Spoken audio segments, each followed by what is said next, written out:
Hello everyone, this is दिव्यांग ज्ञानचंदानी। स्वागत करता हूं आप सबका हमारे यूट्यूब चैनल पे अंकित ज्ञानचंदानी क्लासेस।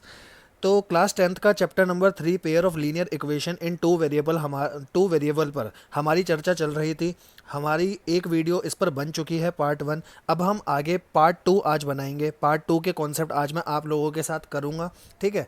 तो उससे पहले पार्ट 1 की वीडियो को प्लीज़ देख करके बैठिए। उसका लिंक डिस्क्रिप्शन बॉक्स में है। आप पहले वो वाली वीडियो देखिए, वो वाले कंसेप्ट समझिए, फिर आप पार्ट 2 में आकर पार्ट 2 के कॉन्सेप्ट समझिए। तो आज की क्लास स्टार्ट करने से पहले मैं चाह रहा हूँ पिछली वाली क्लास का एक जस्ट हम क्विक रिवीजन करें एंड देन हम आगे बढ़ें, ठीक है।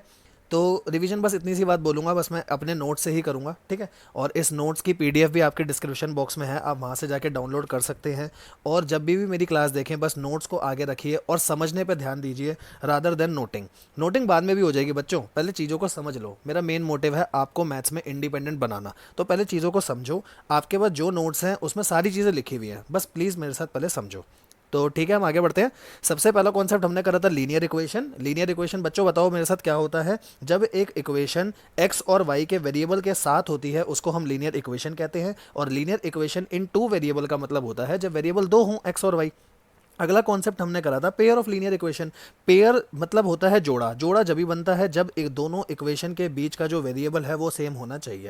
ये मैं बता चुका हूँ आपको, एक्स और वाई वेरिएबल सेम होने चाहिए। ऐसा नहीं हो कि एक में एक्स और वाई है दूसरे में एस और टी है, वो चीज़ हमारी काम खराब कर देगी, तो ऐसा नहीं होना चाहिए। उसके बाद मैंने बोला था कोई भी वर्ड प्रॉब्लम आ जाए तो उसको लीनियर इक्वेशन पे अपने को कैसे दिखाना होता है। तो जो भी चीज़ अपने को बोली है फाइंड आउट करने को, जो भी चीज़ बोली है निकालने को, उसको वेरिएबल मान लो एक्स और वाई। और क्वेश्चन को जो भी क्वेश्चन में लिखा है उसके हिसाब से इक्वेशन बनाओ और क्वेश्चन को सॉल्व करने की कोशिश करो। फिर उसके बाद हमने सीखा था ग्राफिकल मेथड क्या होता है। तो बच्चों ग्राफिकल मेथड में कुछ नहीं होता, पहले दोनों इक्वेशन का लेकर के आप ग्राफ बना दो। अगर ग्राफ एक पॉइंट पे काट रहा है उसका मतलब है लाइन इंटरसेक्टिंग है, और इंटरसेक्टिंग का मतलब होता है कंसिस्टेंट पेयर ऑफ इक्वेशन है मेरे, ठीक है ना। कंसिस्टेंट पेयर ऑफ इक्वेशन होती है क्योंकि जहां पर भी मेरा सोल्यूशन निकल कर आएगा तो मैं बोलता हूं कि वो कंसिस्टेंट पेयर मेरा है।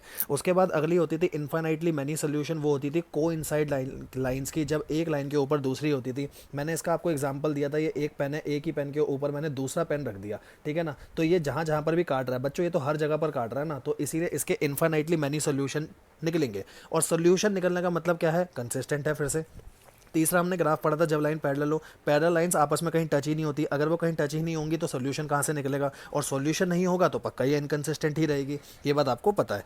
इसके बाद हमने करा था कि इसी के रिजल्ट को अगर हम इंटरप्रेट करें तो हम इंटरप्रेट कैसे करते हुए चलते हैं। इंटरसेक्टिंग लाइंस के बारे में मैंने क्या बोला था आपको कि पहले दो का ही रेशो इक्वल नहीं आएगा।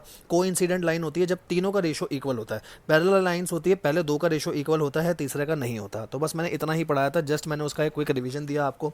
अब हम अपने अगले कॉन्सेप्ट की तरफ चलते हैं। कॉन्सेप्ट का नाम है कि जब हम लीनियर इक्वेशन को सॉल्व करेंगे तो सॉल्व करने के हमारे पास तीन तरीके होते हैं। एक सब्स्टिट्यूशन मेथड, मेरे साथ बोलो, एक सब्स्टिट्यूशन मेथड। अगला होगा एलिमिनेशन मेथड। एलिमिनेशन मेथड हम अपनी अगली क्लास में करेंगे, आज मैं सिर्फ सब्स्टिट्यूशन मेथड पे बात करूंगा। एलिमिनेशन मेथड के बाद अपना एक मेथड और आता है क्रॉस मल्टीप्लिकेशन मेथड। तो सब्स्टिट्यूशन मेथड के जो स्टेप लिखे हैं ये आपको जब समझ आएंगे जब मैं इसके ऊपर ये वाला क्वेश्चन डील करूंगा आपके सामने। तो पहले हम ये वाला क्वेश्चन करेंगे, फिर हम ये वाले क्वेश्चन करेंगे, क्वेश्चन नंबर 14 से 19। तो आइए बच्चों स्टार्ट करते हैं। प्लीज़ इस टाइम नोट ना करें, सिर्फ मेरी बातों को समझने पर गौर करना, क्योंकि बेटा जो बातें ना सब मैंने यहाँ पर देखो हिंदी में भी सब कुछ लिख रखा है, तो ऐसा नहीं है कि आपको चीज़ें समझ नहीं आएंगी, ठीक है। तो अपना क्वेश्चन क्या है, पहले मैं आपको ये बता देता हूँ। जब भी पेयर ऑफ लीनियर इक्वेशन होती है ना, आपकी पेयर ऑफ लीनियर इक्वेशन है, मेरे को इसको सॉल्व करना है। तो इसको या तो मैं ग्राफिकली सॉल्व कर लूँ, अगर मैं इसको एल्जेब्रिकली सॉल्व कर रहा हूँ, ठीक है ना, तो इसके आपके तीन मेथड होते हैं। तीन मेथड कौन से होते हैं, तीन मेथड में सबसे पहला नाम होता है आपका सब्स्टिट्यूशन मेथड। राइटिंग थोड़ी गंदी है बट प्लीज़ भावनाओं को समझना, ठीक है। समझ आएगा, मैं साथ साथ में बोलूँगा अभी। सब्स्टिट्यूशन। अगला होता है आपका एलिमिनेशन मेथड, और एक होता है आपका cross multiplication method. Cross multiplication method, ठीक है जी। मैं अभी इन दोनों पे बात ही नहीं कर रहा, इन दोनों पे आगे बात होगी, अभी सिर्फ मेरा मेन फोकस है सब्स्टिट्यूशन पे। तो पहले मेरे को बात बताओ, सब्स्टिट्यूशन नाम क्या है। सब्स्टिट्यूशन, सब्स्टिट्यूशन का मतलब सब्स्टिट्यूट करो। सब्स्टिट्यूट करने का मतलब होता है एक की वैल्यू निकाल कर उसको दूसरे में सब्स्टिट्यूट करो, ठीक है जी। समझते हुए चलते हैं। तो सबसे पहली चीज़ मैंने आपको क्या बोली, मैं क्वेश्चन करूंगा इस पर। क्वेश्चन में आपको इक्वेशन दे रखी है y-2x इक्वल टू 1। मैं यही वाला एग्जांपल उठा रहा हूँ जो मेरे नोट्स में लिखा हुआ है, y-2x इक्वल टू 1, और नीचे लिखा हुआ है बच्चों x plus 2y equal to 12। Please मेरी हेल्प करना, मेरे साथ साथ चलना, क्योंकि अगर आप यहाँ पर मेरी हेल्प करोगे या मेरे साथ सेवा करोगे तो घर पर आपको बहुत सारा मेवा खाने को मिलेगा, क्योंकि जब आपके पेपर में अच्छे नंबर आएंगे तो उससे बहुत ज़्यादा मेवा खाने को आपको मिलेगा। तो अभी यहाँ पर मेरी सेवा करो साथ में, ठीक है ना, मतलब मेरे साथ हेल्प करो, सेवा ना करो, हेल्प करो, ठीक है। तो अपने पास ये दो इक्वेशन है बच्चों को ध्यान से देखते हुए चलना। इक्वेशन नंबर 1 ये है आपकी इक्वेशन नंबर 2, ठीक है जी। तो सबसे पहले वाली इक्वेशन में मैंने दोबारा लिखी y minus two x equal to 1। मुझे ये बताओ मैं इसमें से इजीली क्या फाइंड आउट कर सकता हूँ। ऐसा है कि मैं यहाँ से x की भी वैल्यू निकाल सकता हूँ, मैं यहाँ से y की भी वैल्यू निकाल सकता हूँ, बट अगर मैं आपको बताऊँ इजीली तो इजीली y निकल सकता है, क्योंकि y के साथ और कुछ नहीं है, x के साथ 2 है तो उसको निकालना थोड़ा सा मुश्किल होगा। y निकालना आसान है, ऐसा नहीं है वो निकलेगा नहीं, निकल सकता है, बट y निकालना आसान है। तो मैंने कैसे निकाला, y को मैंने यहीं रखा तो 1, यहाँ 1 चल रहा था और ये माइनस टू एक्स उस तरफ चला गया तो ये हो गया मेरा प्लस टू एक्स। यहाँ तक कोई भी दिक्कत है तो मुझे बताओ। मैंने क्या करा, y की बस यहाँ से वैल्यू निकाली है, y की वैल्यू क्या होगी 1 प्लस टू एक्स, ठीक है। अब मेरे कुछ दोस्त होंगे वो कहेंगे आपने y से तो बता दिया, अगर हम x लेते तो बेटा ऐसा नहीं है कि x लेने से आंसर नहीं आएगा, मैं वो भी बता देता हूँ, ठीक है। लेकिन अभी उसको कंसीडर नहीं करूँगा मैं, आप करना चाहो कर लो। y minus two x equal to 1, अगर आप यहाँ से x की वैल्यू निकालते, x कैसे निकलता, माइनस टू एक्स को पहले इधर ले आओ, ये प्लस का 2x हो जाएगा और ये वाला जो 1 था वो इधर आ गया, तो ये y इधर चला था -1 हो गया, ये 1 इधर आ गया, ठीक है जी। यहाँ तक कोई दिक्कत नहीं। अब यहाँ से अगर मेरे को x की वैल्यू निकालनी होती तो x हो जाता y माइनस 1/2, ठीक है। ऐसे मैं निकाल सकता था, बट इसको मैं अभी कंसीडर करते हुए नहीं चल रहा, मैं अपनी वैल्यू नॉर्मल रख रहा हूँ y equal to 1 plus two x, ठीक है जी। आपने ये वैल्यू कौन सी इक्वेशन से निकाली है, आपने ये वैल्यू निकाली है इक्वेशन नंबर 1 से। अब यही y की ये वाली वैल्यू ना इक्वेशन नंबर 2 में डाल दो, ये वाली वैल्यू 1 से निकाल कर 1 में मत डाल देना, ये काम मत करना। 1 से निकाली है तो दूसरी इक्वेशन में डालनी है, ठीक है। तो दूसरी इक्वेशन थी मेरी x plus 2y equal to 12, ये मेरी इक्वेशन है, ठीक है। अब देखो x प्लस 2y की वैल्यू बताओ क्या है, y की वैल्यू मैंने अभी निकाली है 1 प्लस टू एक्स, ठीक है, इक्वल टू 12। यहाँ तक कोई भी दिक्कत, कोई दिक्कत नहीं। अब एक बात देखो, ये वाली जो मेरी इक्वेशन है पूरी x की टर्म्स में आ गई, यहाँ तो कोई y है ही नहीं। अब यहाँ से क्या आप x निकाल सकते हो, हाँ जी बिल्कुल निकाल सकते हैं, x निकालते हैं। x प्लस ये 2 इससे मल्टीप्लाई होगा तो 2 1 जा 2, ये 2 इससे मल्टीप्लाई होगा तो 4x। एक क्वेश्चन ध्यान से समझ लो, आगे के सारे क्वेश्चन आपको खुद ही करने हैं, ठीक है। एक क्वेश्चन बस अच्छे से समझो, यहाँ तक कोई भी दिक्कत है तो बताओ। 2 1 जा 2, 2 2 जा 4x इक्वल टू 12, ठीक है जी। 4x प्लस x कितने हो गए 5x, ठीक है। ये 12 चल रहा है, ये प्लस का 2 है, इधर आके हो गया माइनस का 2, तो 5x इक्वल टू हो गया 12 माइनस 2 10, x की वैल्यू हो गई 2। यहाँ तक किसी भी बच्चे को कोई भी प्रॉब्लम है तो बताओ, x की वैल्यू 2 आ गई। अब आपके क्वेश्चन में जितनी इक्वेशन है, एक मेरी ये इक्वेशन थी, एक मेरी ये वाली इक्वेशन थी, एक मेरी ये भी इक्वेशन है, आप x की वैल्यू कहीं पर भी डाल दो आंसर आ जाएगा, y की वैल्यू निकल कर आ जाएगी, क्योंकि x डालोगे तो y पक्का निकलेगा ही निकलेगा। लेकिन सबसे आसान तरीका, क्योंकि हमारे को पेपर में जल्दी क्वेश्चन करना है, ऐसा नहीं है क्वेश्चन पूरा करना है, क्वेश्चन पूरा भी करना है और टाइम से भी करना है, तो ये वाली वैल्यू हमेशा डाला करो जो आपने y निकाला है उसमें, क्योंकि यहाँ से सबसे ज़्यादा जल्दी निकल कर आएगा आपका आंसर, ठीक है।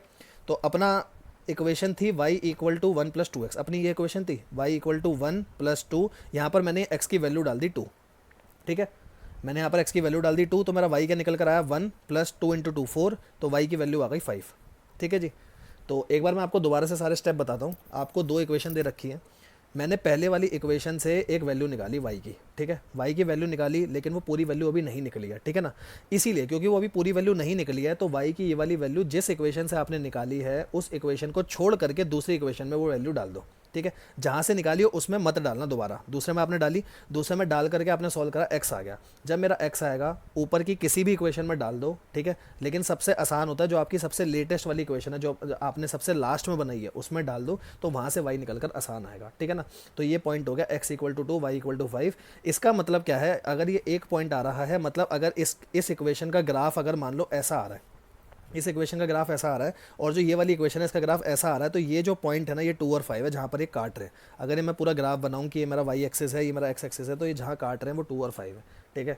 तो मैंने आपको रफली बताया कि इक्वेशन को सॉल्व करके जब भी मेरे पास एक पॉइंट आता है तो एक पॉइंट का मतलब है ये इक्वेशन का सोल्यूशन है, और सोल्यूशन का मतलब कि इन इक्वेशन को यहाँ इंटरसेक्ट करा और यहाँ से सोल्यूशन निकल कर आया, ठीक है।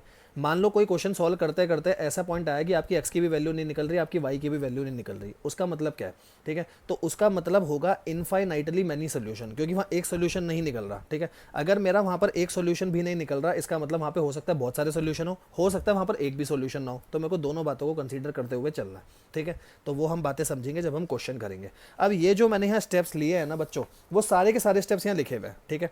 देख लो, पहले किसी एक इक्वेशन से एक्स या वाई की वैल्यू निकालो, देन वो वैल्यू दूसरी इक्वेशन में डाल दो। अब जो भी एक्स या वाई किसी भी एक वैल्यू आई है, ठीक है, उसको दूसरी इक्वेशन में डालकर निकाल दो। वाई की वैल्यू अपनी भी 5 आई थी, एक्स की वैल्यू हमारे क्वेश्चन में 2 थी, तो 2 और 5 सोल्यूशन आया था, चेक कर सकते हो आप, x equal to 2, y equal to 5, ठीक है। तो सब्स्टिट्यूशन का एक क्वेश्चन मैंने आपके साथ करा।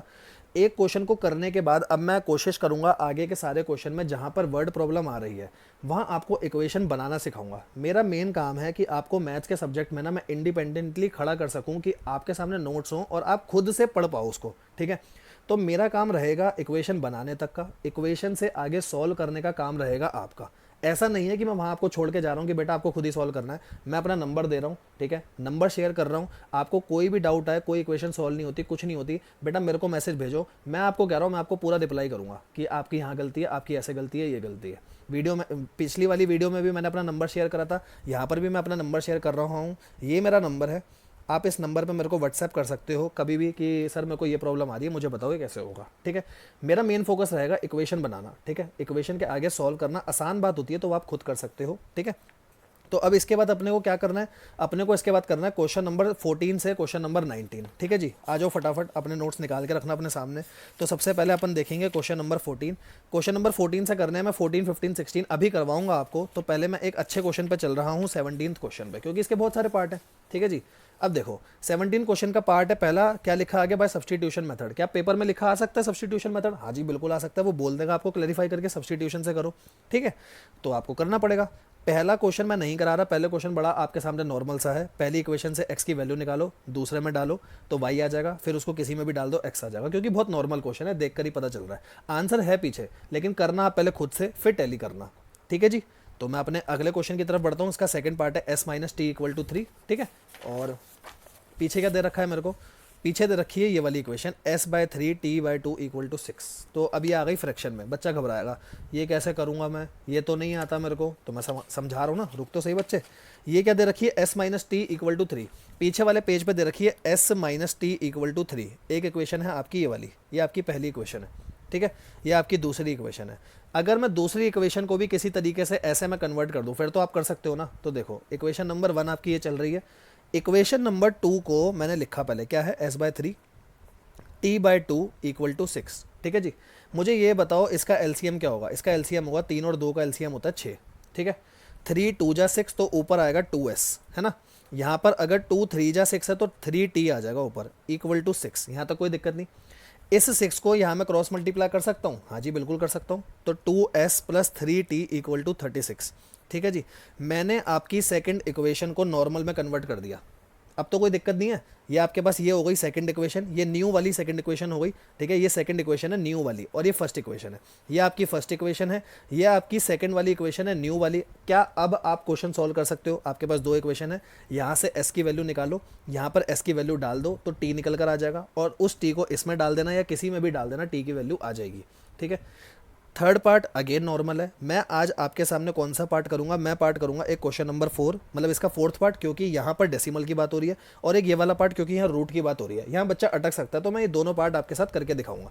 ये पार्ट क्यों नहीं कर रहा, ये पार्ट मैंने आपको अभी समझाया। अगर आपका फ्रैक्शन में होता है ना बच्चों, तो उसका एलसीएम लेकर नीचे वाले नंबर को क्रॉस मल्टीप्लाई में भेज दो, फिर उसके बाद नॉर्मल इक्वेशन बन जाएगी, और नॉर्मल इक्वेशन को सॉल्व करो, ठीक है। तो इसको आप नॉर्मल इक्वेशन में पहले कन्वर्ट कर लेना, फिर सॉल्व करना। नॉर्मल इक्वेशन में कैसे कन्वर्ट करना, जैसे मैंने ये फ्रैक्शन वाला पार्ट नॉर्मल इक्वेशन में कन्वर्ट करा था, ठीक है। अब बच्चा बोलेगा इसको तो मैं कर लूंगा, नीचे वाले को कैसे करूंगा, नीचे वाले में तो भाई अपॉन में आ गया, अब कैसे करूंगा सर ये भी बता दो। तो ठीक है, ये मैं आपको बताता हूँ, फिर हम चलते हैं उन 2 क्वेश्चन पे।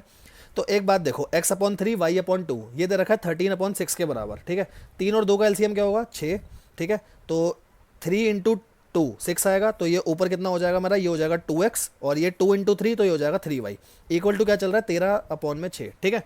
तो 2x plus 3y equal to 13/6 तो चल रहा था, ये क्रॉस मल्टीप्लाई होकर 6 उधर जाएगा, 6 से 6 कट जाएगा। तो देख लो ये वाली इक्वेशन मेरी नॉर्मल बन गई। अब 2x plus 3y equal to 13। क्या आप ऐसी दूसरी इक्वेशन बनाकर क्वेश्चन सॉल्व कर सकते हो? हाँ जी बिल्कुल कर सकते हो। आंसर है ना बच्चों, टैली करते हुए चलना, जहाँ अटकोगे वहाँ पर मैं बैठा हुआ हूँ। अब इसके बाद आपको करने हैं ये 2 पार्ट मेरे साथ, ठीक है। तो मेरे साथ करने हैं मतलब मेरे साथ अभी समझने हैं, अभी करने मत बैठना प्लीज़, अभी चीज़ों को समझना। और बाद में कहीं भी दिक्कत आएगी तो आपके पास तो वीडियो भी है, आराम से देखो यार, ठीक है। तो अपन करते हुए चलते हैं, पहले करेंगे फोर्थ पार्ट। क्या है फोर्थ पार्ट? 0.2x प्लस में 0.3y इक्वल टू 1.3, ठीक है जी। दूसरा है 0.4x प्लस में 0.5y इक्वल टू 2.3। ये 2 इक्वेशन मेरे को दे रखी है। चलो जी देखते हैं कैसे सॉल्व करेंगे। पहली इक्वेशन, दूसरी इक्वेशन। मैं पहली इक्वेशन से x की वैल्यू निकालूंगा, देखना कैसे, ठीक है जी। मेरे साथ साथ देखते हुए चलना। मेरे को यहाँ से x की वैल्यू निकालनी है, तो पहले x को यहाँ रख के बाकी सबको उधर भेज दो। तो 1.3 माइनस 0.3y, क्योंकि ये 0.3y यहाँ पर पॉजिटिव था, यहाँ आके नेगेटिव हो गया। यहाँ तक तो कोई प्रॉब्लम नहीं होगी। अब खाली मेरे को यहाँ पर x छोड़ना है, क्योंकि मेरे को x की वैल्यू निकालनी है, तो मैंने x को यहाँ रखा। ये चल रहा था मेरा 1.3 माइनस 0.3y, और जो यहाँ 0.2 था ना, जो यहाँ 0.2 था, उस 0.2 को यहाँ मल्टीप्लाई था, तो मैंने यहाँ पर 0.2 को डिवाइड कर दिया। ये मेरी x की वैल्यू आ गई। यहाँ तक तो कोई दिक्कत नहीं है। ये x की वैल्यू मैंने कौन सी इक्वेशन से निकाली है? 1 से। तो डालूंगा कहाँ पर? डालूंगा सेकंड में। तो डाल दो भाई 0.4, x की वैल्यू डाल रहा हूँ 1.3 माइनस 0.3y अपॉन में 2.2 प्लस में 0.5y इक्वल टू 2.3। कोई दिक्कत? अब मेरा पूरा क्वेश्चन y की टर्म्स में बन गया। क्या मैं आगे सॉल्व कर सकता हूँ? कर सकता हूँ। एक बात बताओ, मेरे को इसको आगे सॉल्व कर रहा है, ठीक है।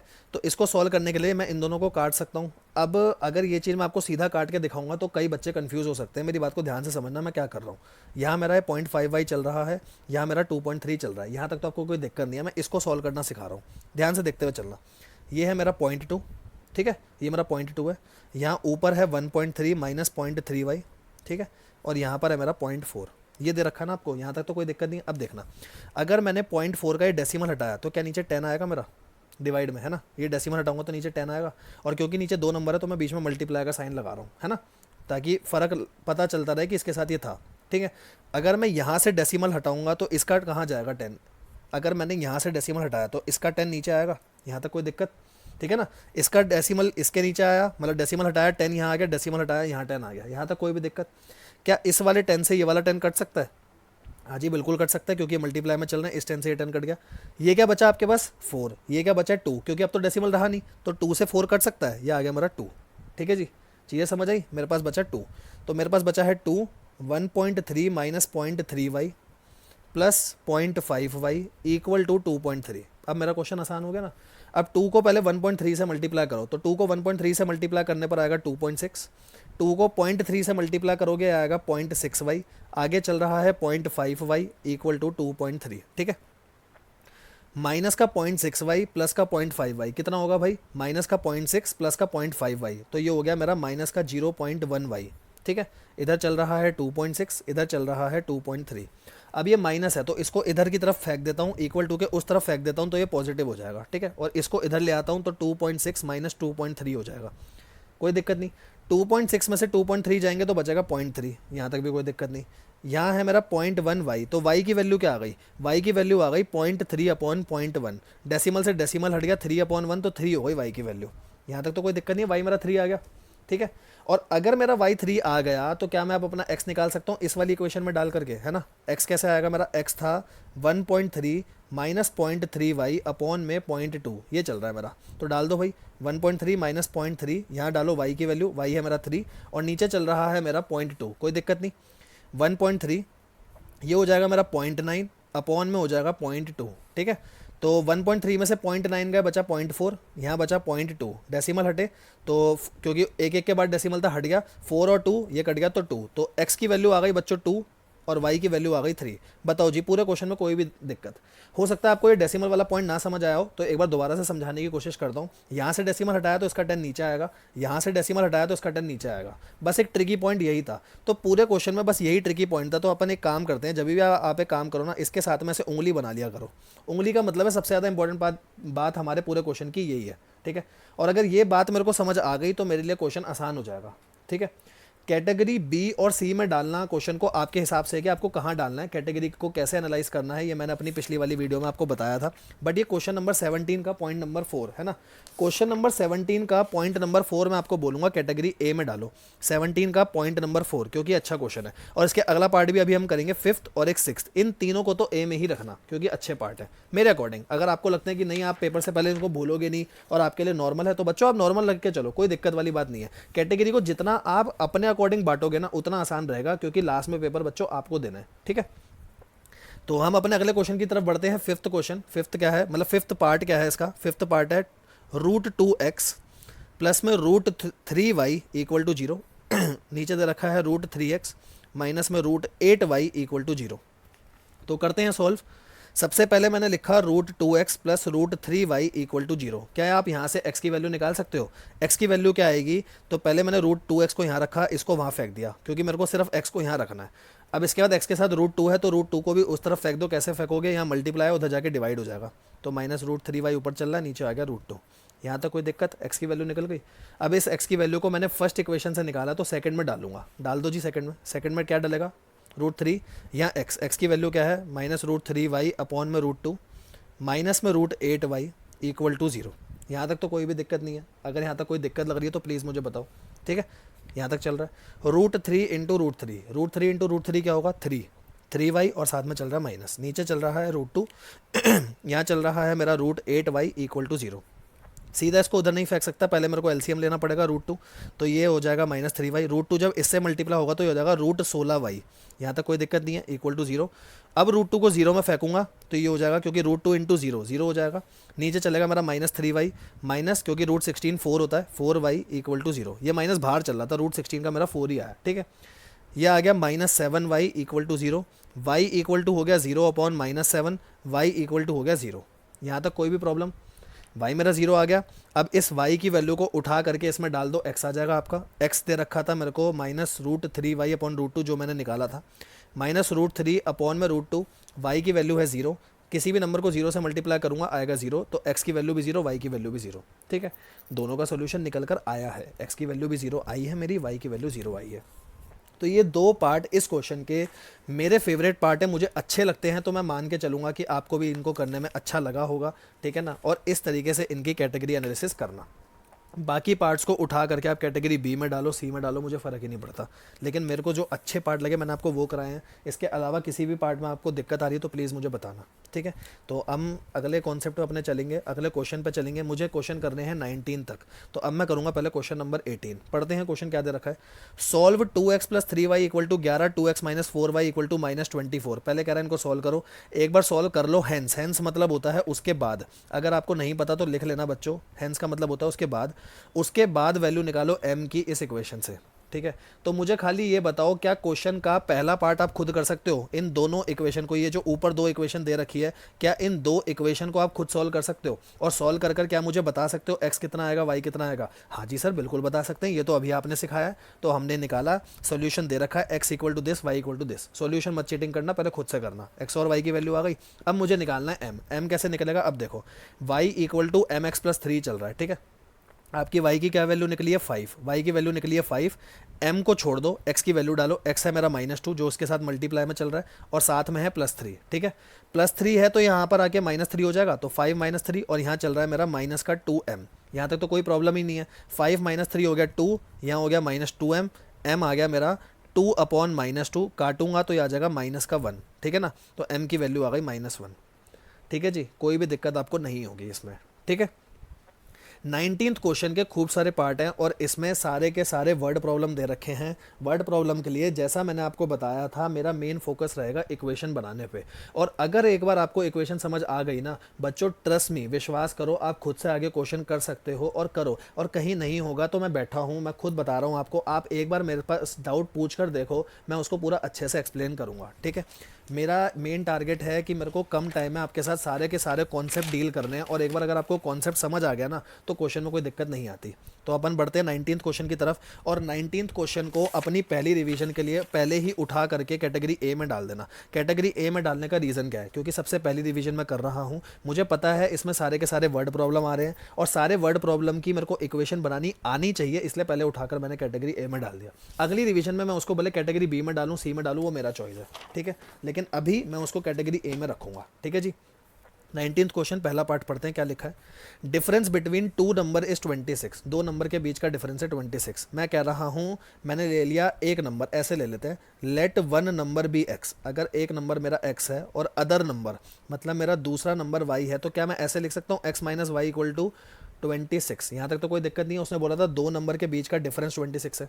पहली इक्वेशन तो आपको मजे मजे में सॉल्व करनी भी आ गई, पहली इक्वेशन तो मतलब निकालनी भी आ गई, यहाँ तक कोई दिक्कत नहीं। बस मुझे ये बताओ, जो आपने पहली इक्वेशन बनाई है, इस पहली इक्वेशन को देख करके क्या मैं ये कह सकता हूँ कि x बड़ा नंबर होगा वाई छोटा होगा? जो मैंने अपनी एजम्पशन ली है x और y को, उनको देख करके मैं बोल सकता हूँ x बड़ा होगा वाई छोटा होगा। बच्चा बोलेगा ऐसे क्यों कह रहे हो? तो भाई मेरी बात समझ, x बड़ा है वाई छोटा है, जब भी बड़े में से छोटा नंबर माइनस होता है ना, जब भी यहाँ पर डिजिट जो है पॉजिटिव आती है। एग्जाम्पल लेते हैं, 10 बड़ा नंबर है, 6 छोटा है, 10 में से 6 जाएंगे जब भी तो 4 पॉजिटिव आएगा। अगर मैं छोटे में से बड़े को माइनस करूंगा तो यहाँ तो नेगेटिव आना चाहिए, जबकि मेरे क्वेश्चन में है पॉजिटिव आ रहा है। पॉजिटिव आ रहा है, इसका मतलब एक्स बड़ा होगा वाई छोटा होगा, ठीक है। आगे बढ़ते हैं।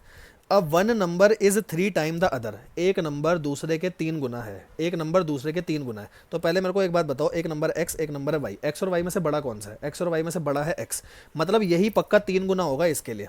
जैसा कि मैंने आपको पिछली क्लास में भी बताया था, ये बड़ा है, ये 3 गुना है इसके लिए, तो जब भी मैं बीच में इक्वल टू लगाऊंगा तो इसको 3 गुना करूंगा, इसको 3 गुना करूंगा, जब भी तो बराबर होंगे, ठीक है। मान लो x इतना बड़ा है और y मेरा इतना है, तो बच्चों अगर मेरे को इन दोनों को इक्वल लाना है तो इसमें बढ़ाना पड़ेगा ना, y में बढ़ाना पड़ेगा ना।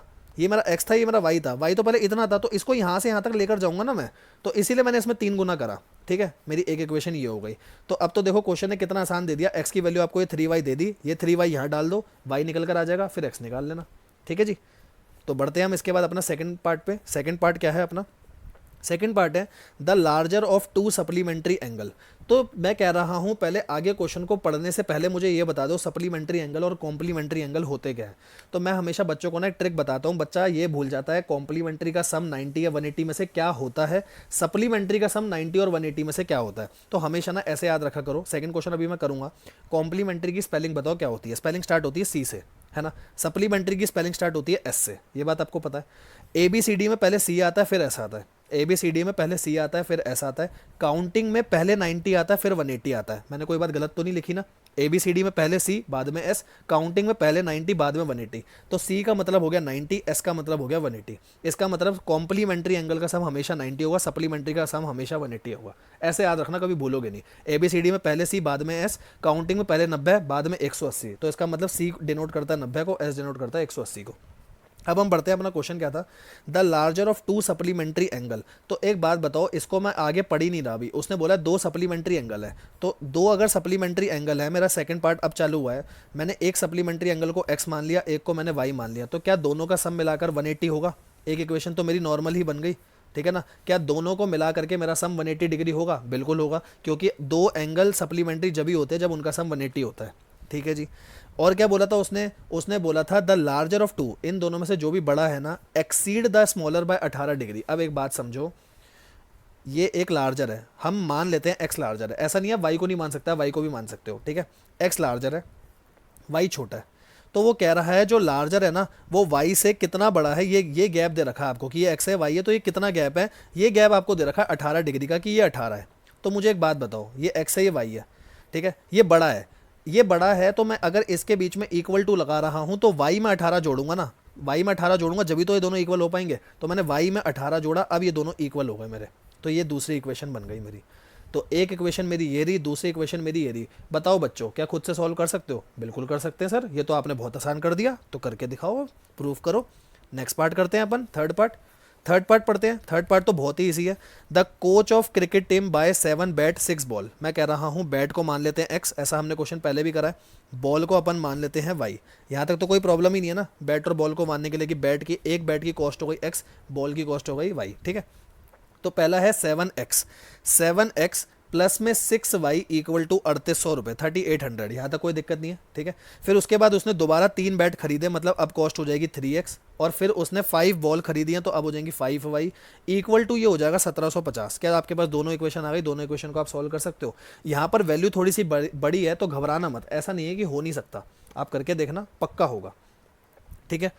तो मैं इसके बाद अपने फोर्थ पार्ट पे चलता हूँ। फोर्थ पार्ट क्या है मेरा, ठीक है जी। तो अगला पार्ट है the taxi charges in a city. एक सिटी में जो टैक्सी चार्जेस हैं consist of a fix charge together with the charge for distance cover, ठीक है।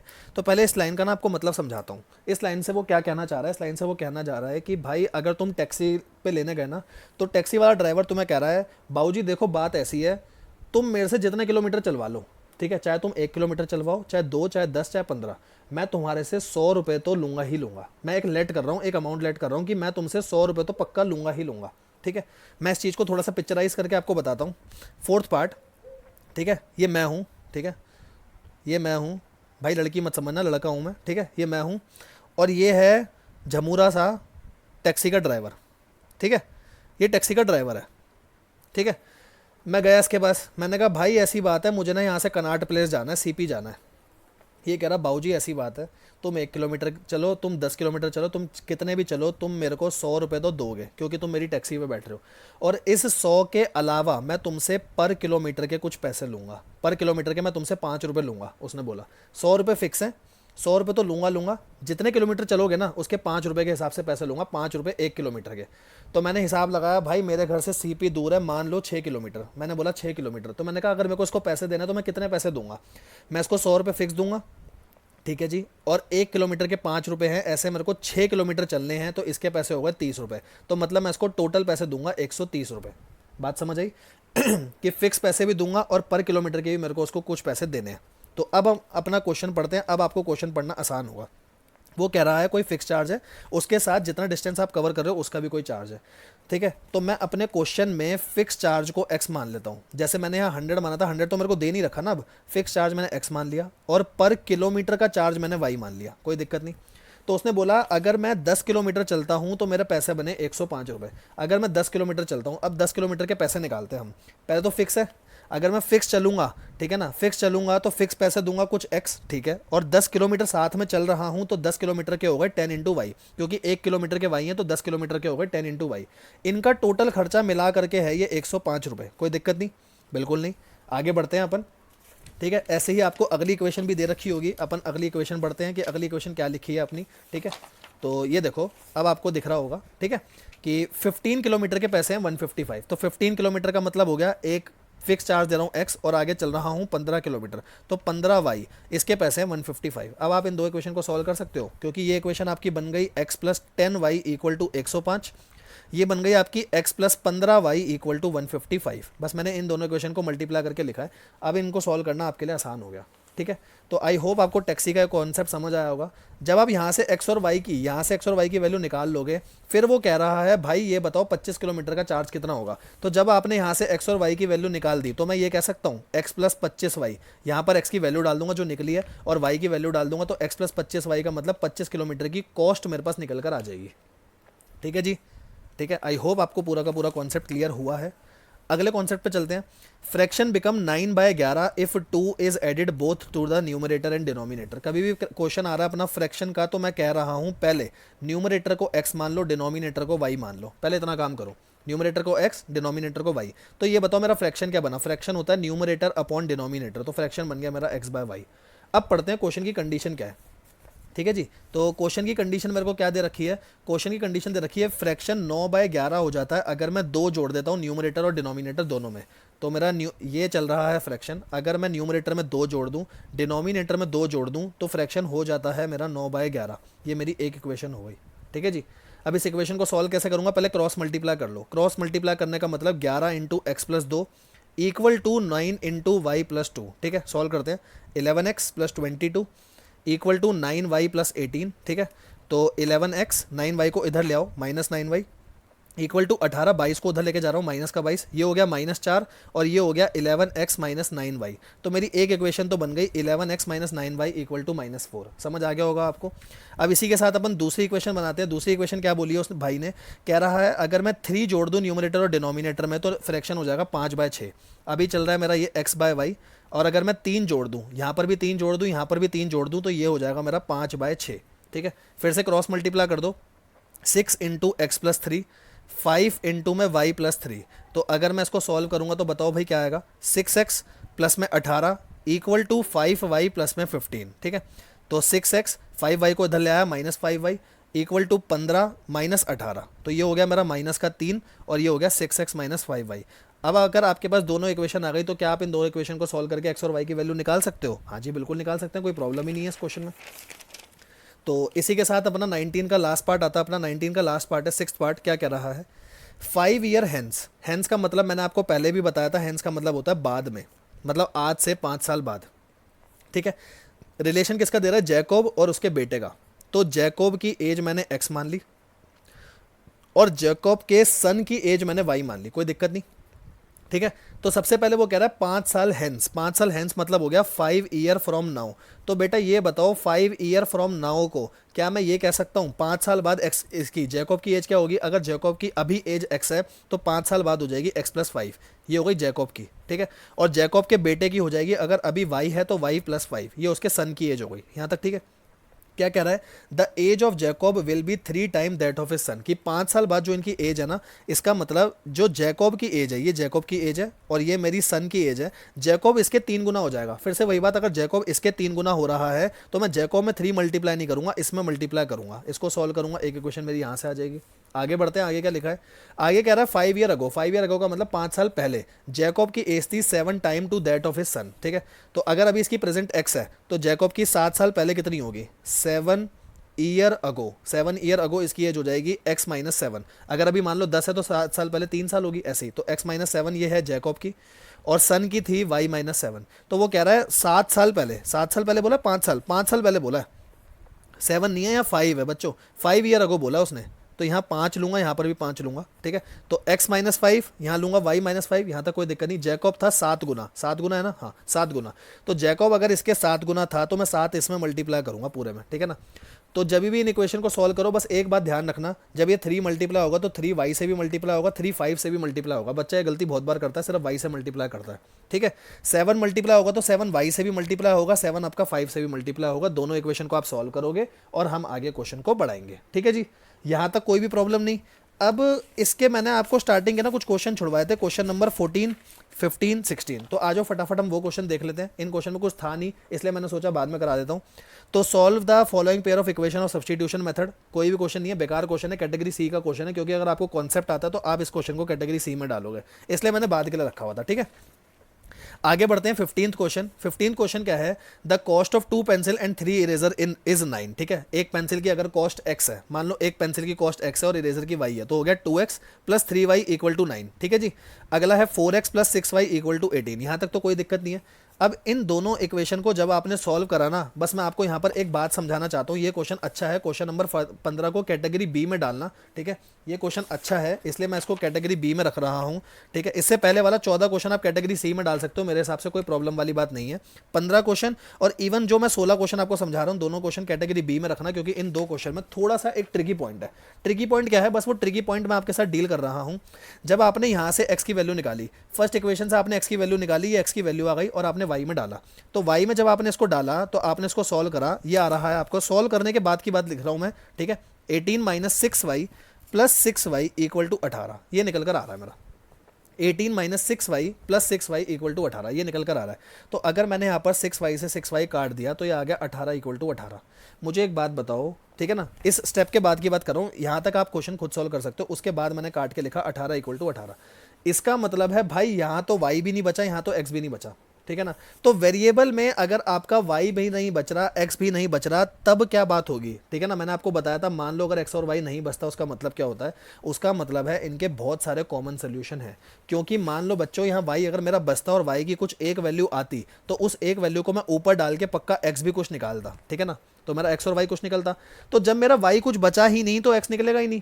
तो इसका मतलब एक पॉइंट नहीं है, इसका मतलब बहुत सारे पॉइंट है, मतलब ये लाइन एक के ऊपर एक है, ये भी पॉइंट, ये भी पॉइंट, ये भी पॉइंट, ये भी पॉइंट, सारे पॉइंट आ रहे हैं। तो इसीलिए हमें नीचे बस एक बात लिख कर आनी है, आपको इतना बड़ा कुछ नहीं लिखना, बस आप एक बात लिखना, क्योंकि हमारे पास x और y बचा नहीं है, इसका मतलब मैनी कॉमन सोल्यूशंस हैं, ठीक है ना। एक सॉल्यूशन नहीं है सिचुएशन के, इसके बहुत सारे सॉल्यूशन हो सकते हैं कि मैं अगर x कुछ डालूंगा तो y कुछ आएगा, पर्टिकुलरली कोई एक सॉल्यूशन नहीं है, ठीक है। तो एक तो ये मैं बात मेरे को डिस्कस करनी थी आपके साथ 15th क्वेश्चन।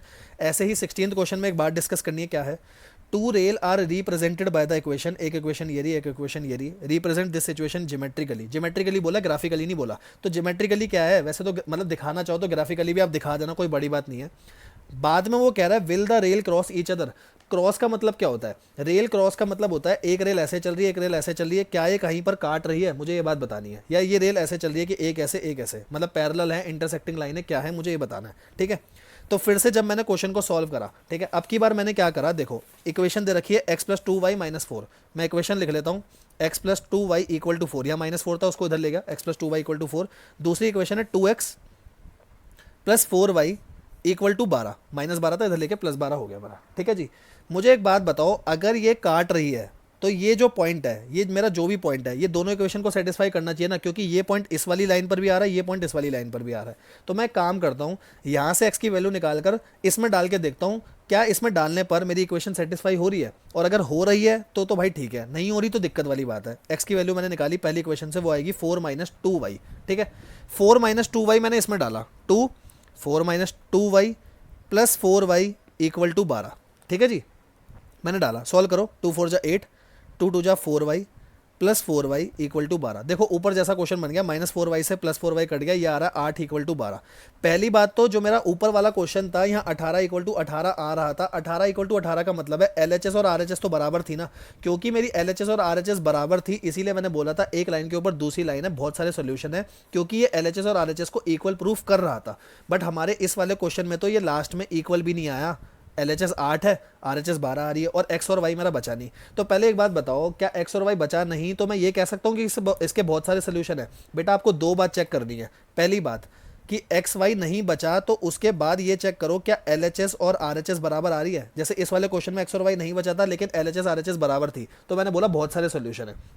बट इस वाले क्वेश्चन में एक्स वाई नहीं बचा, ठीक है कोई बात नहीं, RHS भी बराबर नहीं है, RHS और LHS बराबर नहीं है, इसका मतलब ये दोनों लाइनें बिल्कुल अलग है, इनके बीच में कोई भी सॉल्यूशन नहीं है, ठीक है। तो बस ये लास्ट में आपको एक लाइन लिखकर आनी है, which is a false statement, क्योंकि ये दोनों बराबर नहीं आ रहे, -4 0 के इक्वल नहीं आ रहा, या मेरे क्वेश्चन के हिसाब से 8 और 12 इक्वल नहीं आ रहा, आप कैसे भी कर सकते हो।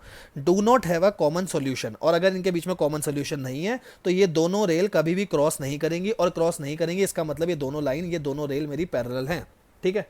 तो इन दोनों क्वेश्चन को समझाने का मतलब खाली एक था कि अगर क्वेश्चन सॉल्व करते करते x और y का वजूद ही खत्म हो जाए, और अगर LHS और RHS मेरा बराबर आ रहा है, तो इसका मतलब है कि सॉल्यूशन तो है और बहुत सारे सॉल्यूशन है, उसका मतलब ये दोनों ऐसे हैं, ठीक है, एक के ऊपर एक। लेकिन अगर दोनों में एक्स वाई नहीं बचा और LHS और RHS भी मेरा बराबर नहीं है, तो ये दोनों लाइनें ऐसी हैं, पैरेलल लाइन्स चल रही है मेरी, जिनके बीच में कोई सॉल्यूशन ही नहीं है, ठीक है।